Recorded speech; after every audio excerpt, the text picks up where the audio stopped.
Alors, pour trouver la règle de la table de valeurs suivante, on va regarder nos bons constants de y.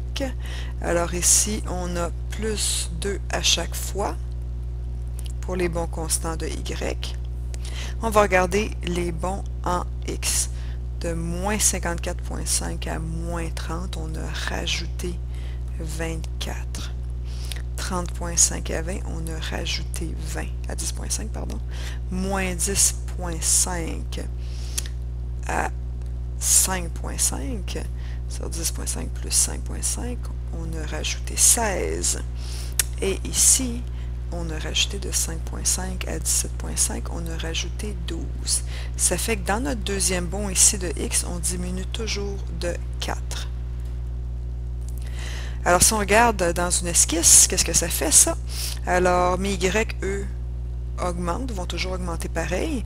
Mes x, eux, ont des grandes valeurs, des grandes variations et diminuent leurs variations. Fait que je pourrais arriver avec une grande variation ici, j'augmente mon y. Une un peu plus petite variation, j'augmente la même chose de mon y. Je pourrais avoir encore une plus petite variation de x pour la même variation de y. Alors, on voit que ça va nous donner quelque chose comme ça ici.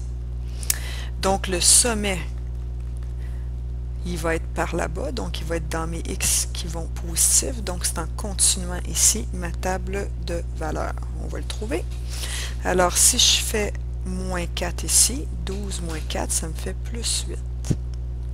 Alors, 17,5 plus 8 me donne 25,5.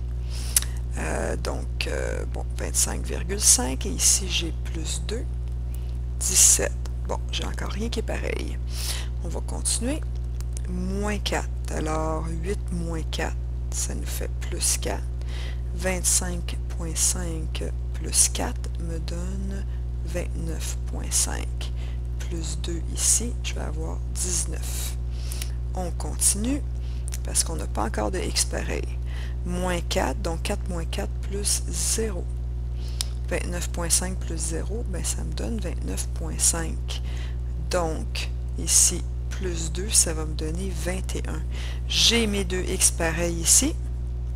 Ça veut dire que de l'autre côté, hein, pour les deux x pareils, mettons ça, puis un autre qui serait en haut ici. Donc, celui-là, c'était 19, l'autre, c'est 21. Donc, c'est sûr que le cas est exactement au milieu. Donc, le cas étant au milieu, c'est sûr que ça va être 20.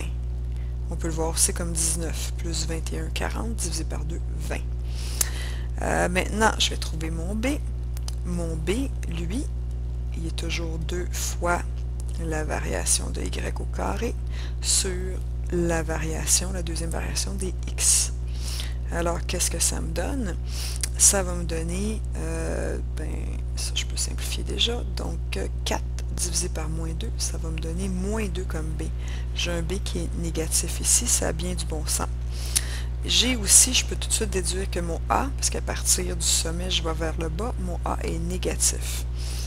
Donc, la règle, ben, je vais prendre n'importe quel point. Admettons que je prends le point ici 5,5 et 13. Y vaut 13. Mon a est négatif, je l'établis à moins 1. Racine de le b que je trouve qui est moins 2. Ensuite, mon x est 5,5 moins mon h que je ne connais pas. Alors, je sais qu'il est supérieur à 29,5, c'est tout ce que je sais. Je rajoute mon 20, mon k. Et là, pour isoler tranquillement mon h, je vais soustraire 20, je vais soustraire 20, je vais obtenir moins 7 ici, égale moins racine moins 2. Alors ici, à faire ça, je vais tout mettre au carré. De toute façon, je vais me débarrasser des moins. Par la même occasion, je vais obtenir 49 ici. Et ici, ben, je vais retirer ma racine carrée. Alors, j'obtiens ça ici. Alors, qu'est-ce que je vais faire? Je vais, oups, ça c'est 5,5. Je vais donc diviser par moins 2, diviser par moins 2. Donc, 49 divisé par moins 2, ça va me donner 24,5 négatif.